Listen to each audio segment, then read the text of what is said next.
आज की क्लास में अपन ह्यूमन रेस्पिरेटरी सिस्टम में गैसियस एक्सचेंज का जो मैकेनिज्म होता है वो कैसे होता है वो करेंगे। कल मैंने आप लोगों को रेस्पिरेटरी सिस्टम में जो जो ऑर्गन्स इंक्लूड हो रहे थे किस तरह से पूरा पाथवे उसका बता दिया था, क्या क्या चीज़ें उसमें एपिग्लोटिस ग्लोटिस का फंक्शन इंपॉर्टेंट है, उनका रोल पूछा जाता है, ये क्वेश्चन आता है कई बार, है ना। और पूरा पाथवे क्या था वो सारा मैंने एक्सप्लेन कर दिया था। अब ये है कि जो आपके मैकेनिज्म जो है गैसियस एक्सचेंज का, एक मैंने आप लोगों को रेस्पिरेशन और ब्रीदिंग में डिफरेंस बताया था कल की क्लास में ना, तो वो भी इम्पॉर्टेंट है।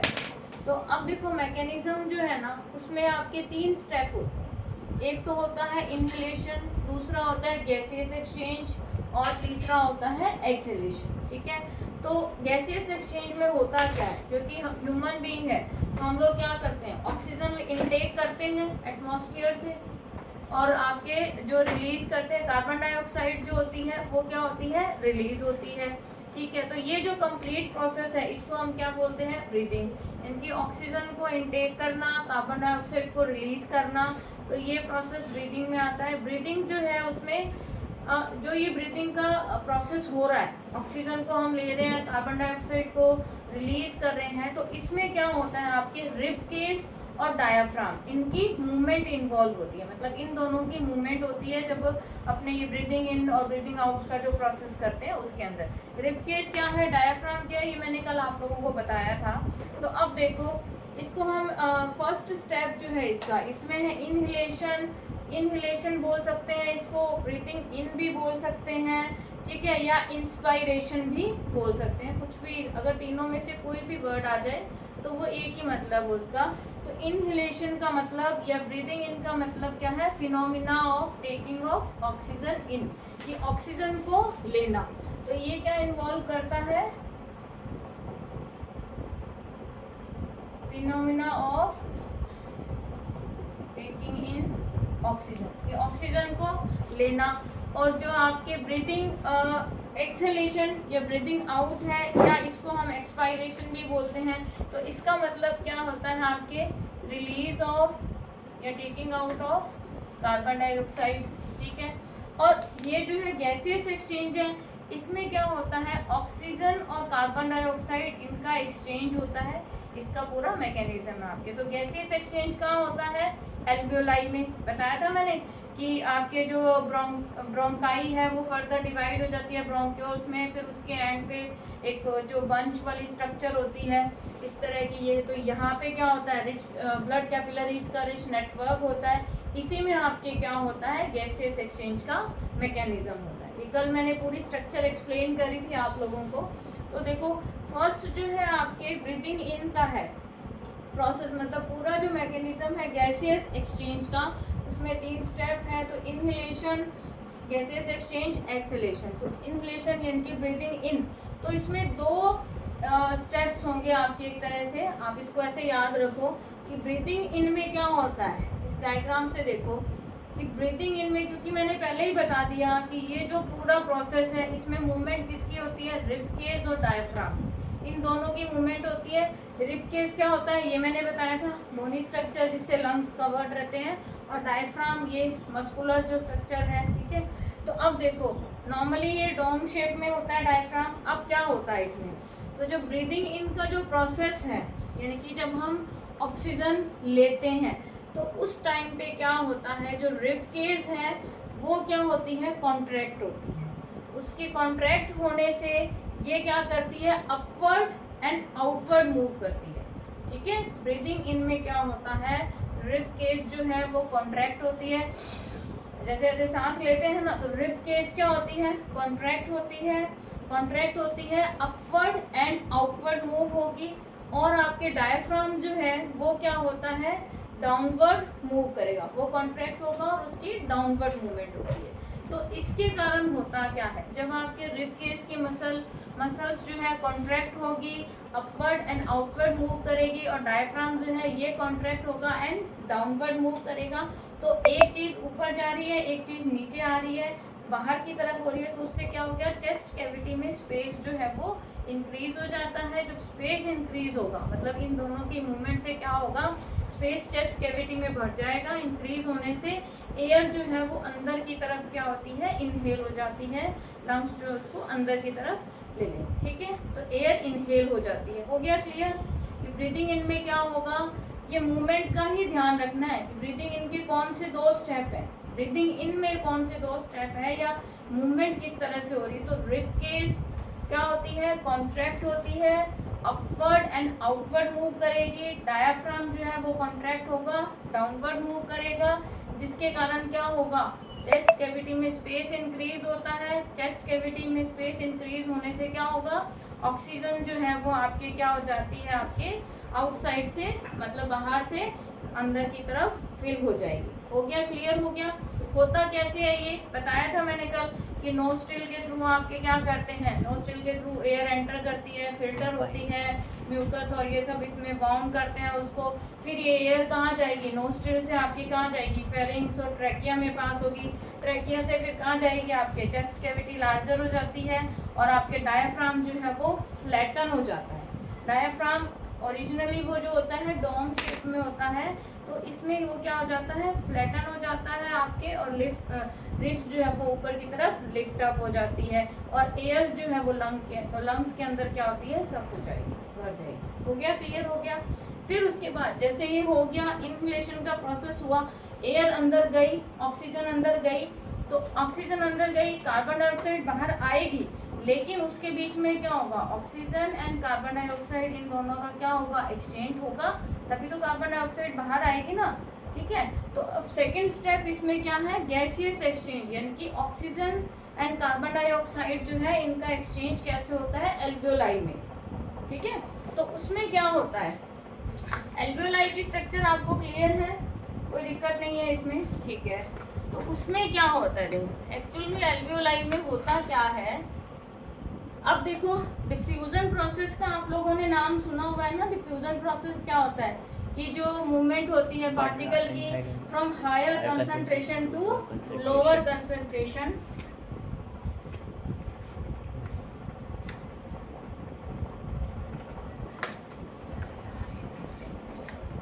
तो higher concentration to lower concentration क्या होती है, पार्टिकल की जो मूवमेंट होती है इसको हम क्या बोलते हैं, डिफ्यूजन बोलते हैं। डिफ्यूजन का जो ये प्रोसेस है उसमें यही होता है। तो अब देखो एल्वियोलाई में गैसियस एक्सचेंज होता कैसे है, ये देखो आप पहले। तो इसमें क्या होगा कि जो डीऑक्सीजनेटेड ब्लड है ना, जो ब्लू कलर आपको दिखाई दे रहा है ना, ब्लू कलर की जो दिख रही है ये डीऑक्सीजनेटेड है। तो डीऑक्सीजनेटेड ब्लड जो है वो एंटर करता है जो एल्वियोलाई, ये देखो ये जो एक स्ट्रक्चर है ना, यहाँ पे जो ये एल्वियोलाई है उसमें से एक स्ट्रक्चर को इन्होंने एक्सप्लेन किया है कि किस तरह से ये है।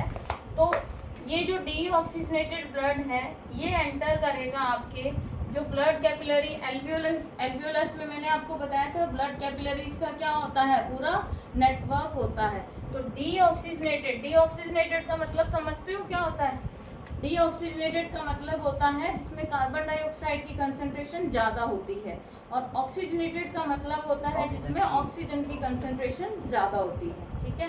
तो डीऑक्सीजनेटेड ब्लड जो है ये जो आपके जो एल्वियोलस, ये एल्वियोलस की स्ट्रक्चर है और ये उसमें जो ब्लड कैपिलरीज है उसका जो नेटवर्क है उसमें एंटर करेगी। तो उसमें जब एंटर करती है तो क्योंकि डीऑक्सीजनेटेड है इसका मतलब कार्बन डाइऑक्साइड की कंसंट्रेशन क्या होती है, ज़्यादा होती है इसमें, ठीक है। जब कार्बन डाइऑक्साइड की कंसंट्रेशन ज़्यादा होती है तो ये जो कार्बन डाइऑक्साइड है ये डिफ्यूज़ हो जाती है, जो एल्वियोलस की कैविटी है, एल्वियोलर की जो कैविटी है उसमें डिफ्यूज़ हो जाएगी।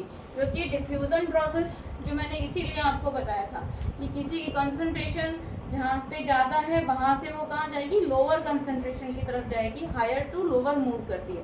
तो क्योंकि ब्लड कैपिलरीज जो है यहाँ पे डीऑक्सीजनेटेड, इसके अंदर कार्बन डाइऑक्साइड की कंसंट्रेशन ज़्यादा है, तो यहाँ से ये जो कार्बन डाइऑक्साइड है ये एंटर करती है एल्वियोलर कैविटी में, ठीक है। और यहाँ से ये जो एल्वियोलर कैविटी है देखो यहाँ से क्या हो रहा है, क्योंकि ऑक्सीजन आ रही है, अभी हमने सबसे पहले ब्रीथिंग इन वाला प्रोसेस पढ़ा है तो उसमें क्या किया, ऑक्सीजन को एंटर कराया था, यही तो बात हुई थी हमारी, ठीक है। तो ऑक्सीजन की कंसंट्रेशन जो है वो कहाँ है, एल्वियोलर कैविटी में जाता है। तो ऑक्सीजन हायर कंसंट्रेशन से लोअर कंसंट्रेशन जो कैपिलरी है वहाँ पे एंटर करेगी। कार्बन डाइऑक्साइड की कंसंट्रेशन कैपिलरी में जाता है तो वहाँ से ये कहाँ जाएगी, एल्वियोलर कैविटी में जाएगी। तो इस तरह से गैसेस का एक्सचेंज हुआ ना, तो और फिर ऑक्सीजन इसमें डिफ्यूज हो जाएगी और कंबाइन हो जाती है। जो ये आपके आरबीसी जो है ना, हमारा आरबीसी की जो सेल्स हैं, तो ये हीमोग्लोबिन के साथ क्या हो जाती है, कंबाइन हो जाती है। कंबाइन होने के बाद ये बनाती है आपके ऑक्सी हीमोग्लोबिन, और ये ऑक्सी हीमोग्लोबिन जो है फिर पूरी बॉडी में आपके ट्रांसपोर्ट हो जाता है थ्रू आउट द बॉडी। तो इस तरह से ये गैसेस एक्सचेंज हो जाएगा और कार्बन डाइऑक्साइड जो है ये क्या होती है, बाहर निकल जाती है। हुआ, क्लियर हो गया? एक बार फिर से मैं बता रही हूँ कि ब्रीदिंग इन का जो प्रोसेस हमने पढ़ा था, ऑक्सीजन एंटर हुई, ऑक्सीजन एल्वियोलर की कैविटी, एल्वियोलर के कैविटी के अंदर एंटर हो गई, यहाँ तक आ गई, क्लियर है। कार्बन डाइऑक्साइड की कंसंट्रेशन, जो डीऑक्सीजनेटेड ब्लड है तो उसमें कार्बन डाइऑक्साइड की कंसंट्रेशन ज़्यादा है, तो ये ब्लड कैपिलरीज के नेटवर्क में एंटर करती है, तो यहाँ पे कंसंट्रेशन ज़्यादा है, तो ये डिफ्यूज़ हो जाती है आपके एल्वियोलर कैविटी के अंदर। और वहाँ से जो ऑक्सीजन है, क्योंकि वहाँ पे ऑक्सीजन की कंसंट्रेशन ज़्यादा है और कैपिलरी में कम है, तो ऑक्सीजन एंटर करती है आपके कैपिलरीज में। कैपिलरी में एंटर होने के बाद में ये कंबाइन हो जाती है आपके जो आरबीसी है ना, उसके हीमोग्लोबिन के साथ कंबाइन हो जाती है। हीमोग्लोबिन रेड कलर का पिगमेंट है जो ऑक्सीजन को कैरी भी करता है, तो उसके साथ कंबाइन होकर क्या बनाती है, ऑक्सी हीमोग्लोबिन बनाती है। और फिर ये ऑक्सी हीमोग्लोबिन ये क्या होता है, ट्रांसपोर्ट हो जाता है पूरी बॉडी में, और कार्बन डाइऑक्साइड जो है इसको ये आगे बाहर एक्सपेल कर देता है। हो गया, क्लियर हो गया? तो गैसेज एक्सचेंज का मैकेनिज्म समझ में आ गया। अब गैसेज एक्सचेंज होने के बाद में क्या होता है, उसके बाद फिर क्या होगा, आपके जो ब्रीदिंग आउट वाला प्रोसेस है, कि हमने 3 स्टेप बताए ना मैंने, ब्रीदिंग इन, गैसेस एक्सचेंज और ब्रीदिंग आउट। ऑक्सीजन हमने ली, गैसेस का एक्सचेंज हुआ और कार्बन डाइऑक्साइड बाहर निकलेगी। तो अब ब्रीदिंग आउट में क्या होता है या एक्सहेलेशन में क्या होता है, तो कार्बन डाइऑक्साइड का रिलीज होना, बाहर निकलना है ना, expelling of carbon dioxide from lungs. तो इसमें क्या होता है, मूवमेंट इसके अंदर भी डायफ्राम और रिब केस की इन्वॉल्व होगी। तो होगा क्या उसमें, कैसे इवेंट होगा, तो देखो इसमें क्या होता है, रिब केस जो है पहले वाले केस में कॉन्ट्रैक्ट हो रही थी तो अपवर्ड मूव कर रही थी और आउटवर्ड कर रही थी। अब उसका ऑपोजिट होगा, इसमें रिब केस जो है वो रिलैक्स होती है। रिलैक्स होने के कारण वो क्या करती है, डाउनवर्ड एंड इनवर्ड मूव करती है। डायाफ्राम जो है वो रिलैक्स होगा और वो अपवर्ड मूव करेगा।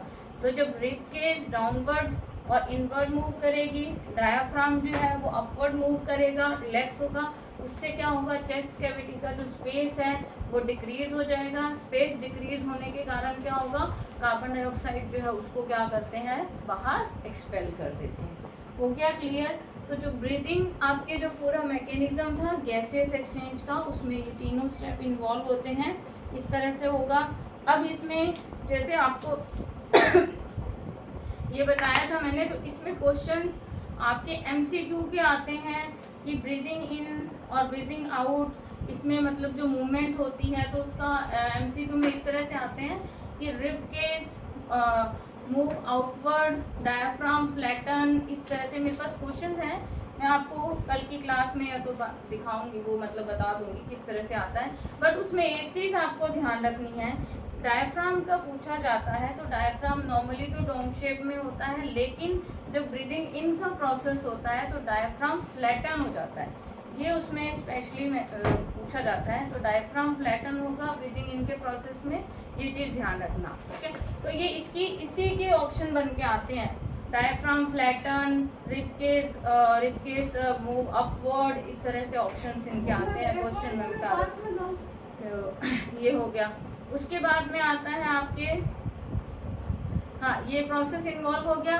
अब जैसे जो मैंने मैकेनिज्म आप लोगों को बता ही दिया था कि क्या चीज़ है उसमें, तो ये सारा पूरा एक क्वेश्चन आपके अपने आप में पूरा एक कंप्लीट क्वेश्चन है। और अगर आपके इसमें से छोटे क्वेश्चन जो आएंगे एमसीक्यू का जो जनरली आ रहा है वो मैंने आपको बता दिया, रिब केस की मूवमेंट वाला आता है, ब्रीदिंग इन ब्रीदिंग आउट क्या चीज़ है। सिर्फ अगर आपके क्वेश्चन ये भी आ सकता है कि एल्वियोलाई में गैसेस का एक्सचेंज कैसे होता है, या how alveoli is design to exchange the gases. ठीक है, तो ये चीज हो गई। गेट बंद करो पीछे से। तो लंग्स जो होती है इसमें हमेशा कुछ ना कुछ रेजिडुअल वॉल्यूम रहती है एयर की, है ना।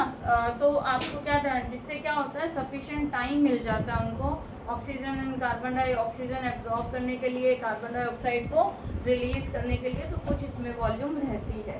ठीक है, ये ध्यान रखना। अब इसके बाद नेक्स्ट टॉपिक तुम्हारे इसके अंदर है गैस। इसके बाद नेक्स्ट टॉपिक है gaseous exchange in tissue. Tissue के अंदर गैसियस एक्सचेंज कैसे होता है।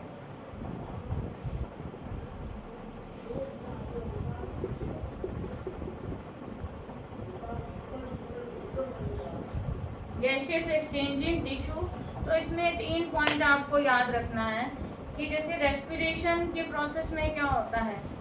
रेस्पिरेशन में आपके क्या होगा, टिश्यू के अंदर ऑक्सीजन जो है वो अंदर आती है, कार्बन डाइऑक्साइड रिलीज होती है। तो टिश्यूज जो होते हैं उसमें ऑक्सीजन ज़्यादा होती है और कार्बन डाइऑक्साइड क्या होती है, कम होती है। ठीक है, पहली चीज़ तो ये। और जो सेल्स होती है ना, सेल्स में क्या होता है, ऑक्सीजन की कंसंट्रेशन एंड टिश्यू फ्लूइड की concentration of oxygen in the cell and जो टिश्यू फ्लूइड है वो डिक्रीज हो जाती है, जबकि कार्बन डाइऑक्साइड की कंसंट्रेशन क्या होती है, कैपिलरीज के कंपैरिजन उसमें क्या होती है, हायर होती है।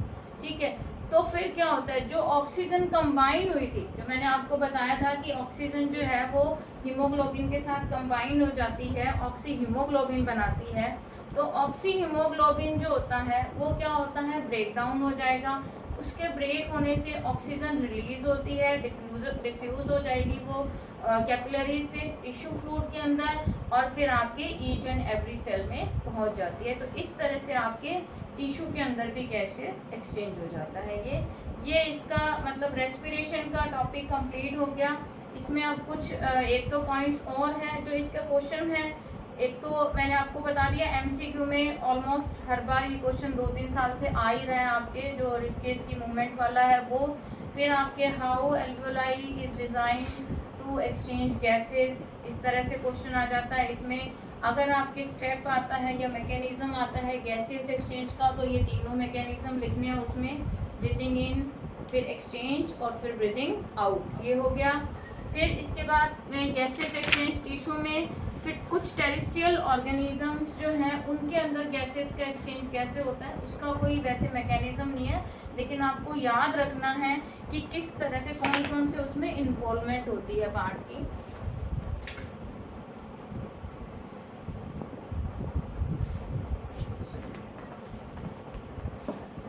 रेस्पिरेशन इन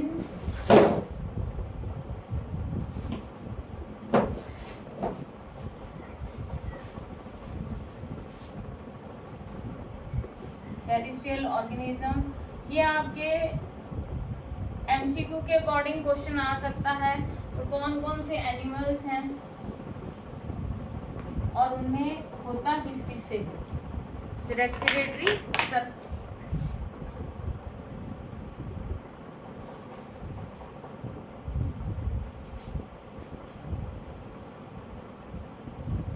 ये इम्पॉर्टेंट है। तो अमीबा एंड प्लेनेरिया, इसमें होता है सेल मेम्ब्रेन से। कैसे होता है वो आपके मैकेनिज्म उसका नहीं है, सिर्फ आपको याद रखना है कि किस में किससे होता है। अमीबा के बारे में आपने पढ़ा ही था, अमीबा एंड प्लेनेरिया, इसमें होता है आपके सेल मेम्ब्रेन, क्योंकि अमीबा का तो हमने प्रोसेस पढ़ा ही था, यूनिसेलुलर है ना, तो इसमें सेल मेम्ब्रेन के थ्रू होता है। प्लेनेरिया का भी अभी बताऊंगी, आगे सब आएगा आपके। अभी आप ऑर्गेनिजम्स के नाम याद कर लो। अर्थवर्म एंड लीचेस,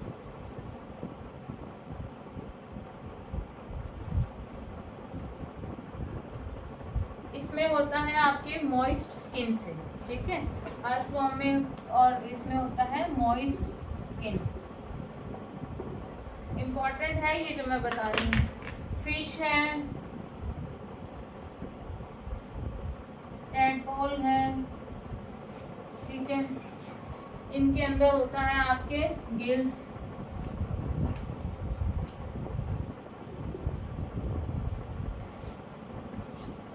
क्या हुआ, समझ नहीं आ रहा क्या, कोई प्रॉब्लम है क्या? तो लग रहा है मेरे को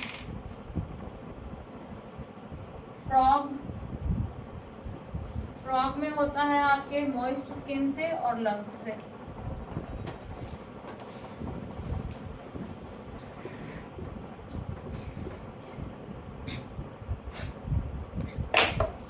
ठीक है, कोई बात नहीं।